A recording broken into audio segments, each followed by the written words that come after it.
Imagine this: you're walking through a grocery store in Tokyo, and you see two bags of soybeans. One says made in USA and costs $3. The other says made in Canada and costs $5. Which one do most people choose? Surprisingly, they pick the more expensive Canadian beans. This isn't happening just in Japan, it's happening all over the world. Here's the shocking number: 88% of US soybean orders are being rejected by America's closest trading partners. Meanwhile, Canada, a country with a smaller population than California, is making billions of dollars selling soybeans to Japan, Europe, and South Korea. These are the same countries that used to buy American soybeans for decades. What's happening? Why are countries that were once America's best customers now turning their backs on American food? The answer isn't about price or politics, it's about something much more basic: trust. The countries that said no thank you. If you're as shocked by these numbers as I was, make sure to subscribe to our channel right now. We're going to dive deep into this story and uncover the real reasons behind America's agricultural crisis. Hit that subscribe button and the bell icon so you don't miss any of our investigations into what's really happening in American agriculture. Trust me, what you're about to learn will change how you think about the food on your table. Japan, the loyal friend who walked away. For almost 30 years, Japan was America's most reliable customer for soybeans. Japanese companies bought millions of tons every year. American farmers counted on those sales to pay their bills and feed their families. Then, in 2025, something unprecedented happened. Japanese buyers cancelled 70% of their contracts with American suppliers. That's not a small cut, that's most of their business disappearing almost overnight. The Japanese Ministry of Agriculture made a simple but devastating statement: American soybeans no longer meet the hygiene and quality standards that Japanese consumers expect. Think about that. A country that bought American soybeans for 3 decades suddenly said, "We don't want them anymore." It's like your best friend of 30 years suddenly saying they don't trust you. A Tokyo resident explained it this way: "My family has switched to using Canadian soybeans. We don't want to eat something that even Americans are suspicious of." That last part stings: even Americans are suspicious of. When your own people don't trust what you're selling, why should anyone else? Japanese consumers aren't just buying food, they're buying peace of mind. They want to know exactly where their food comes from, how it was grown, and whether it's safe for their children. American soybeans can't provide those answers. Canadian soybeans can. Europe, the cold, hard facts. If Japan was like a disappointed friend, Europe was like a strict teacher giving you a failing grade. European countries didn't reject American soybeans because they were angry, they rejected them because they literally couldn't legally accept them. In 2024, the European Union raised their standards for pesticide residues in food. They specifically banned glyphosate, which is the main chemical used to grow American soybeans. For American farmers, glyphosate is just a tool, like a hammer or a wrench. But for Europeans, it's classified as a Group 2A carcinogen, meaning it might cause cancer. More than 25 countries worldwide have banned glyphosate, but in America, it's still the backbone of soybean farming. 94% of American soybeans are grown with glyphosate. That means 94% of American soybeans can't be legally sold in Europe. A representative from Carrefour, one of France's biggest grocery chains, put it simply: "Our consumers do not want genetically modified soybeans, and we no longer import from the US. It's not personal, it's policy." Here's the really interesting part: while American farmers are required to use GMO seeds to fulfill their contracts, Canadian farmers get paid extra to grow non-GMO varieties. One country forces farmers to use chemicals, the other pays them to avoid chemicals. Guess which country Europe prefers to buy from? South Korea, when trust breaks down. South Korea's story is particularly heartbreaking because it shows how quickly trust can disappear. For years, South Korea imported massive amounts of American soybeans. These beans were used to make traditional Korean foods like tofu, soy milk, and fermented soybean paste, foods that are central to Korean culture. Then, in 2023, the Korea Food Safety Institute did some testing. They found that 3 out of 10 samples of American soybeans contained glyphosate levels that exceeded World Health Organization safety limits. The news spread across Korean television like wildfire. For Koreans, who are extremely careful about food safety, this was shocking news. Within 2 years, South Korea cut 60% of its contracts with American suppliers. That's hundreds of millions of dollars in lost business. A tofu producer in Busan explained, "We no longer dare to use American soybeans. Consumers don't buy our products if we do. They ask about the origin, demand certification, and require non-GMO labels. Canada provides all of that." The Korean government didn't ban American soybeans. They didn't have to. Korean consumers banned them by simply refusing to buy products made with American soybeans. When your customers won't buy your product, you have to find a different supplier. Taiwan and Singapore, small countries, big statements. In Taiwan and Singapore, something remarkable is happening. Food stores aren't just avoiding American soybeans, they are actively advertising that they don't use them. You'll see labels that say this product does not contain US soy, and customers trust these products more because of that label. Let that sink in. The phrase "no American beans" actually helps products sell better. When did "Made in USA," once a symbol of quality, become something people want to avoid? From 2020 to 2024, Canadian soybeans went from 18% to 62% of Taiwan's organic market. High-end grocery chains in Singapore like Super Nature and Ryan's Grocery completely removed American soybeans from their shelves. They replaced them with Canadian soybeans and saw their sales increase. These are small countries, but they're making big statements. They're saying that they care more about food quality than about political relationships. They're choosing health over convenience. The most shocking rejection, America itself. Here's the part that should make every American stop and think: American companies are rejecting American soybeans too. Walk into any American supermarket and look at the organic section. You'll see product after product that says non-GMO soy sourced from Ontario, Canada. These aren't Canadian companies advertising, these are American brands choosing to use Canadian soybeans instead of American ones. The numbers are staggering. In 2021, 78% of the soybeans used in American organic products came from the US. By 2024, that number had dropped to just 22%. The rest came from Canada, 65%, and other countries like Australia and Europe. American companies are literally printing "sourced from Canada" on their packages as a mark of quality. They're using foreign soybeans to sell to American customers. When American businesses don't trust American soybeans, what does that say about the state of American agriculture? Why American soybeans are being rejected? The GMO problem. The biggest issue is genetic modification. 94% of American soybeans are genetically modified. These aren't natural beans, they're beans that have been altered in laboratories to resist certain chemicals. American agriculture sees GMO as progress. It allows farmers to grow more soybeans on less land with less work. But the rest of the world sees GMO as a problem. They want natural food, not laboratory food. Here are the numbers that tell the story. 84% of Japanese consumers reject GMO foods. 72% of Germans choose products labeled non-GMO. 68% of Singaporeans will pay 20 to 30% more for non-GMO Canadian soybeans. When almost everyone in the world is saying we don't want GMO, but America keeps producing 94% GMO soybeans, there's obviously a mismatch between what America is selling and what the world wants to buy. The transparency problem. Modern consumers don't just want to know what they're eating, they want to know where it came from, who grew it, how it was grown, and whether it's been tested for safety. This is called traceability, and it's becoming the most important factor in food purchases. American soybeans fail the transparency test completely. Recently, a shipment of American soybeans was rejected at the port of Hamburg, Germany for 3 reasons. 1. Lack of traceability records. 2. No non-GMO certification. 3. No chemical residue analysis results.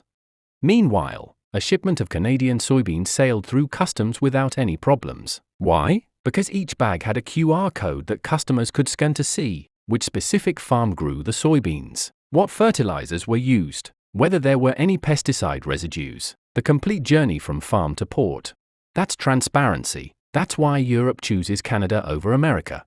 An importing partner in Germany explained it perfectly: we cannot sell something when we ourselves do not even know where it comes from. Canada provides data while the US just sends the goods and says, "Trust me."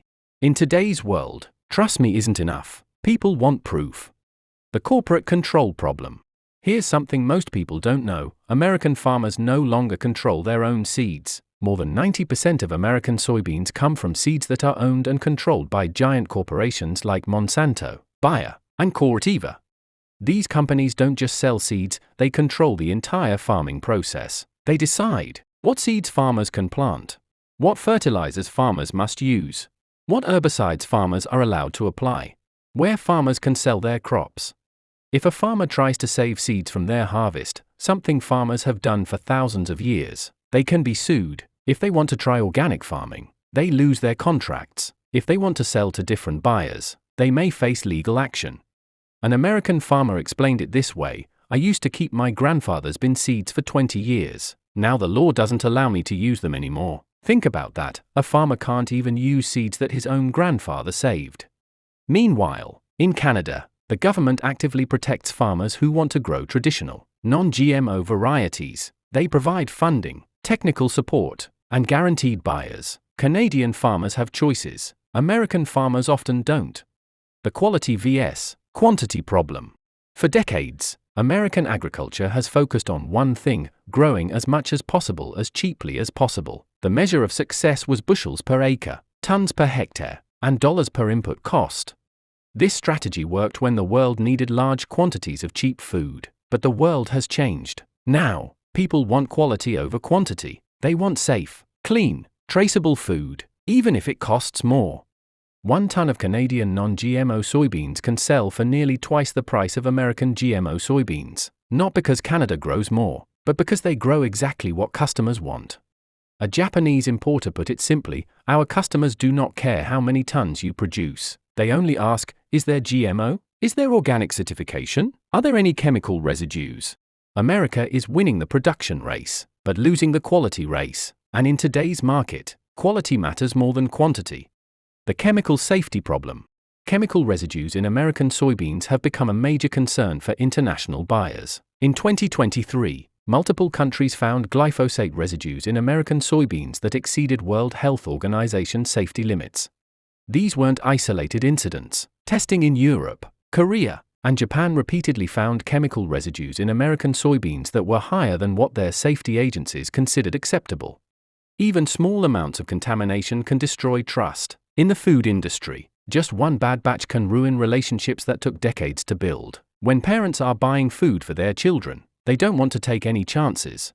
Canada has avoided these problems by being much more careful about chemical use and by implementing strict testing procedures. When Canadian soybeans are tested, they consistently pass safety inspections. The support system problem. Perhaps the most tragic part of this story is that many American farmers want to change, but they can't get support to do it. American farmers who want to switch to non-GMO or organic farming face huge obstacles. No subsidies for organic farming. No guaranteed buyers for non-GMO crops. No crop insurance for alternative farming methods. High interest loans to make the transition. Years of lower income while building organic soil. Meanwhile, more than 80% of American agricultural support goes to industrial farming programs that only work for GMO crops. An American farmer in Nebraska explained, I once tried switching to non-GMO soybeans, but there are no subsidies, no buyers, no crop insurance. For GMO crops, there are contracts, guaranteed purchases, subsidized seeds, and available pesticides. Everything is pre-arranged. In Canada, farmers who want to grow non-GMO soybeans get free seeds for the first 3 years, technical training and support, guaranteed government purchases, special low-interest loans, crop insurance for organic farming. The contrast is stark. Canada supports farmers who want to change. America forces farmers to stay the same. How Canada won the global trust. Government leadership? Canada didn't accidentally become the world's preferred soybean supplier. They developed a national strategy and executed it perfectly. The Canadian government launched a clean agriculture transition program that provided free non-GMO seeds for farmers willing to switch, technical training on sustainable farming methods, government commitment to buy non-GMO products, international marketing support to promote Canadian soybeans. Meanwhile, in the United States, growing non-GMO soybeans is treated as a personal choice that farmers have to figure out on their own. There's no national strategy, no coordinated support, and no government commitment to clean agriculture. The lesson is clear: when an entire country stands behind a product, the world takes notice. When individual farmers are left to struggle alone, they fail. Complete transparency. Canada's transparency system is so advanced that it makes American agriculture look primitive by comparison. Every bag of Canadian soybeans exported to international markets includes QR codes linking to detailed farm information. Complete chemical use records. Independent laboratory test results. Specific planting and harvest dates. Transportation and storage records. This level of transparency builds trust with international buyers. When a customer in Germany scans a QR code and sees exactly which farm in Saskatchewan grew their soybeans, they feel confident in their purchase. American soybeans often can't even prove which state they came from, let alone which farm. Farmer protection and support. Canada treats farmers as partners in building national agricultural success. They provide special banks that offer low-interest loans to organic farmers, university programs that train farmers in sustainable techniques, government policies that protect farmers from corporate exploitation, international trade missions that connect farmers directly with buyers. In America, farmers are often treated as interchangeable parts in an industrial system. They're expected to follow corporate rules, use corporate seeds, and sell to corporate buyers at corporate prices. The difference in farmer satisfaction is dramatic. Canadian farmers generally report higher income, better quality of life, and more optimism about the future. American farmers increasingly report financial stress, loss of independence, and concern about the sustainability of their operations. The real cost of lost trust. Economic impact. The economic cost of America's soybean crisis is staggering. In 2024, the United States lost an estimated $12 billion in soybean exports compared to 2020. That's not just money, that's jobs, tax revenue, and economic activity in rural communities. Meanwhile, Canada's soybean exports have increased by 340% since 2020. They're not just taking market share, they're expanding the market by convincing more consumers to choose soybeans over other protein sources. Rural communities. American farming communities are suffering as soybean sales decline. When farmers can't sell their crops at profitable prices, they reduce spending in local businesses, lay off farm workers, delay equipment purchases, sometimes lose their farms entirely. Rural communities that depend on agriculture are seeing businesses close, young people leave, and property values decline. The soybean crisis isn't just about beans, it's about the survival of rural America. International relationships. Perhaps most importantly, America is losing something that can't be measured in dollars: international trust and credibility. When countries that were close allies for decades choose to buy food from other sources, it damages America's reputation as a reliable partner. Food is about more than economics, it's about trust, health, and cultural values. When America can't provide food that meets international standards, it raises questions about American standards in other areas. What America can learn. The Canadian model. Canada's success provides a clear roadmap for American agriculture. 1. Government leadership, develop a national strategy for clean agriculture. 2. Farmer support, provide financial and technical support for farmers who want to transition. 3. Transparency systems, invest in traceability technology that meets international standards. 4. Quality focus, prioritize food quality over production quantity. 5. International marketing, actively promote American agricultural products abroad. The choice ahead. America faces a clear choice: continue on the current path and lose more international customers, change direction and rebuild trust in American agriculture. The current path is unsustainable. Every year, more countries are implementing stricter food safety standards. Every year, more consumers are demanding transparency and traceability. Every year, America falls further behind international expectations. This isn't just a dream, it's exactly what Canada has accomplished in less than a decade.